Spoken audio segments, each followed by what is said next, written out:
Let's have a look at health. Barbara talked about the 4-hour accident and emergency target, ER, to you. What happened? Well, lots of gaming. You know, ambulances holding people outside the hospitals. We won't take them in until we got the capacity to deal with them in the 4 hours. Hospitals creating rooms which don't count as A&E. So you wait in the room, don't count there. An estimate I saw 2 weeks ago, £11 million a year being spent on these rooms in the UK. Admit them into hospital. You see, the way our hospital system works, different to yours, I know, is that if we treat them in A&E, we get £80. If we admit them to hospital, £800. Well, why don't we admit some of them then? That'd be a good idea. Now, what do the deliverologists do about this? Well, they give the ambulance drivers targets to drop people off within 15 minutes. That'll do it. Recently, only a couple of weeks ago, we found out they're incentivising the ambulance service to refer people to a telephone helpline. £38 if you don't take them into the hospital. And how do we learn about these ideas? Because someone who should have gone to hospital but was told to get help over the phone by the ambulance service died. Why are they doing this? Because they're obsessed with cost, and yet they cause the greatest cost. Last year, one of our major hospitals was pushed into the news by local people. The people of Staffordshire had become so alarmed at what was happening to themselves and their loved ones. They ran a campaign, and their campaign led to an inquiry. The report of the inquiry blamed targets for the hundreds of preventable deaths and thousands of experiences of misery, deprivation and despair. Yet this hospital was rated as excellent. Our health service is managing all the wrong things. You know, what do we want from a health service? We want fast diagnosis and speedy as necessary treatment. But in the UK, all of the targets and measures are associated with activity and with cost. And the paradox is that drives your costs up. Managing, one of the things that systems thinkers know, managing costs drives up costs. When you learn to manage value, you drive costs out of a system. So that's what Deliverology has done to education and health. What do you think Barbara would say in defence of this evidence? Actually, I think you should ask him. I think you should insist. How do you account for the evidence?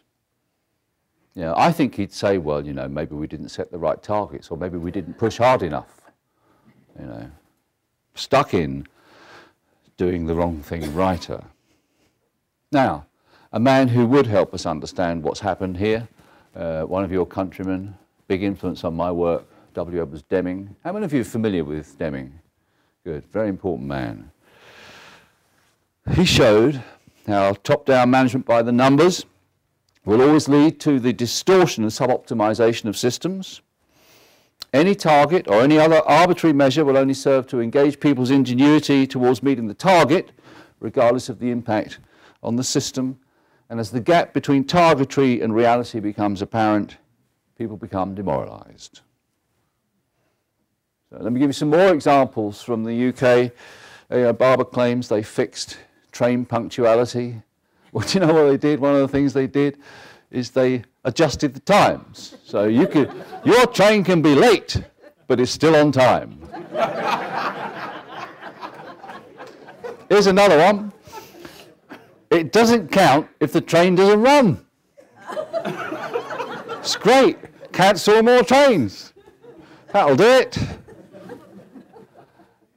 We've done a lot of work with the police force in the UK, and the police force was subjected to, higher education wasn't, by the way, but because it's got a different legal framework. But the police force was subjected to deliverology. One of the big targets was violent crime. How do you make your violent crime numbers? You find a couple of children having a fight in a playground, and you book them both. Isn't it? It's great, isn't it? You make your targets, and you criminalise our children. Brilliant. We have a big problem with adult social care in the UK. Very high turnover of social workers. Why? Well, because they've taken all the value out of the job. Social workers spend all of their time filling in forms and reporting to the centre, meeting activity targets. So we create a demoralising job and they leave. And what does the minister do? He says, well, I think the solution is more training. It's pathetic, isn't it, really? Well, this is my definition of Deliverology, a top-down method by which you distort a system, undermine achievement of purpose, and demoralise people. But otherwise it's fine.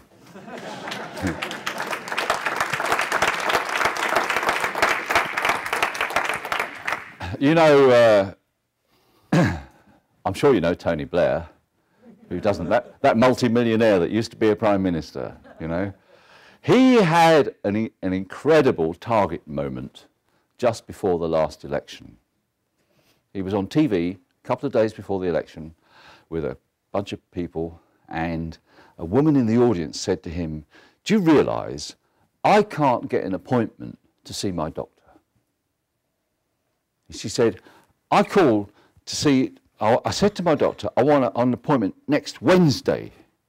And they said, well, if you want an appointment next Wednesday, you have to call on Monday.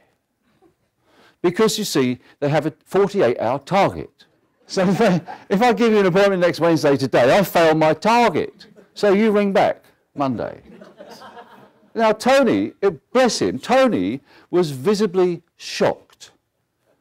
He said, clearly that's absurd. That's not supposed to be what's going on. But that's what happens when you're completely disconnected. And I'll tell you something else. This is now 5 years on. They haven't solved the problem. Well, I propose, I think it's one thing to be properly critical of bad ideas, and this is bad management in spades. But I think we've also got to talk about, well, what's a better way? And so I'm going to return to what I learnt from Deming. If you want to improve your organisation, then the way to work on it is to treat it as a system, to get knowledge of its performance as a system, and in particular its performance against its purpose. Okay? And that's really, you know, what I spend most of my time. I don't go around the world bashing Deliverology, but I think I should. I spend most of my time helping people improve their organisations.